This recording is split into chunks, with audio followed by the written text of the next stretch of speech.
this video, I am going to show you guys how to troll offshore in Florida. By the end of this video, you guys will be able to catch some of Florida's most prized fish.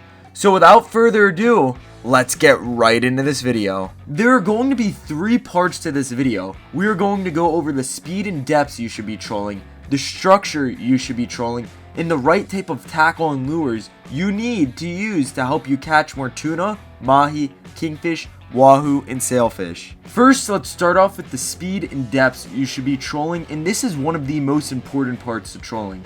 Ideally, when trolling offshore in South Florida, you are trolling for mahi, tuna, kingfish, and wahoo. And the best speed to be trolling to catch these fish is 7 to 9 miles per hour. If you are new to trolling, you should be going that speed just so you can get as much action as possible. Once you get better at trolling or want to target a specific fish, such as a wahoo, you can change your speed. So let's say you want to come out here and just target wahoo. You want to be high speed trolling, and this can range from 12 to 18 miles per hour. If you just want to target tuna and dolphin, you want to be running at that 7 to 9 mile per hour speed, and that speed is definitely the most versatile speed for trolling. If you are trolling at 12 to 18 knots, you will only catch wahoo. There will be no other fish hitting at that speed. That's why I recommend trolling at 7 to 9 miles per hour, especially if you are new to trolling. And if you want to just target kingfish, you want to be going at about 5 to 8 miles per hour. Now that we have gone over all the speeds you need to know, we are now going to go over the depths that you should be trolling to catch these fish.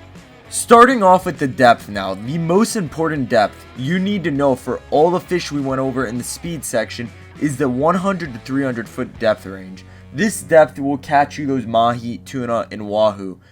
If you guys are looking for a lot of action, you guys definitely want to be in that 100 to 300 foot range. If you guys just want to target a certain fish, let's say a mahi, those mahi sometimes are pretty deep out there. For mahi, there really is no specific depth. You can catch them from 100 feet all the way out to 2,000 feet. You really just need to find seaweed lines or floating debris to find these fish, which we will go over in the structure part of the video. For wahoo and tuna, you want to zone in on the 100 to 300 foot depth. You want to be trolling over every single wreck in that depth range to find these fish. And for kingfish, ideally you want to be in 70 feet of water all the way out to 150 feet of water, and you also want to be going over any kind of structure. Now that we have gone over the speed and the depth part of this video, let's dive into the structure and what you should be looking for while you're out trolling.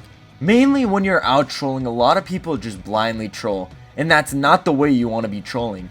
Trolling certain things such as wrecks, seaweed lines, and floating debris will help you catch so many more fish. Ideally, when you're out trolling, there are public wrecks around you. Prior to fishing, mark a couple of these wrecks, and once you start trolling, hit all those wrecks and you will be able to catch a lot more fish than you would blind trolling. If you guys have a hard time finding where these wrecks are, drop a comment down below and I can help you guys look up some wrecks for you to troll. Now, one of the most popular ways of trolling in the summer is to run offshore and find a seaweed line. And let me tell you, if you find the right seaweed line in the summer, you will catch so many mahi.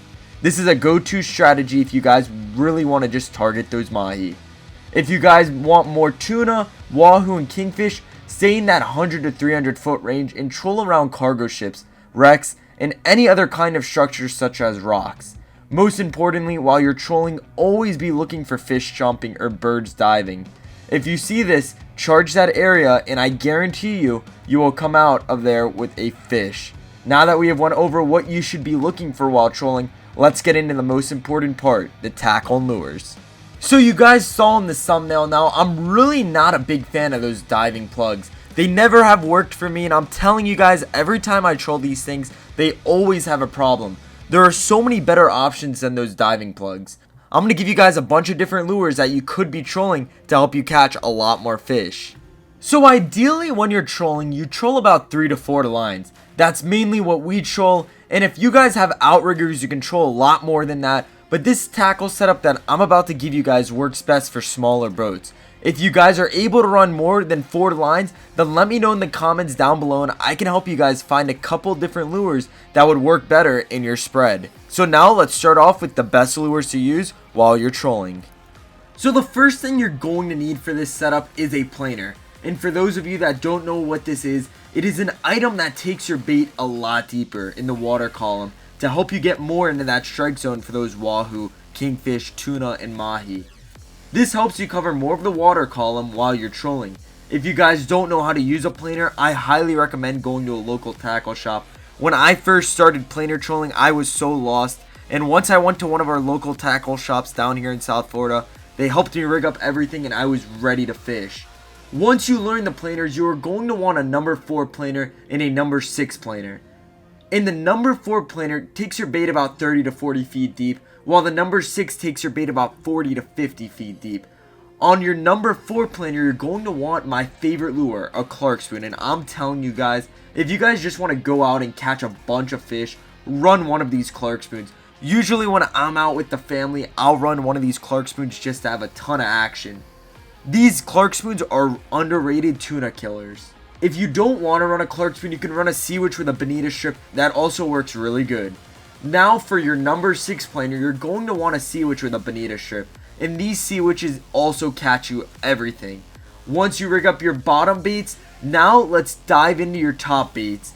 And for your top lines, you're going to want one of these bird teasers. These things help your top bait catch so many fish. Following that bird teaser, I usually add our barjacks lure, which has been working great for us, just because you can catch up to 3 fish on this lure all at one time. But if you guys have a tuna or dolphin lure that you really like, that will also work really good behind this bird teaser. If you're running 3 lines, that's a great starting setup as I just explained. But if you guys want to run 4 lines, on that 4th line, I usually recommend running one of those tuna darts. Those are really easy to rig and set up and they clean up on the fish. Once that's all done, you are ready to go troll like a pro. If you guys have any other questions, let me know in the comments down below. I will be responding to every comment and helping you guys troll like a pro. I hope you guys enjoyed this fishing video, and I hope to see you guys in the next Barjacks Family Fishing video.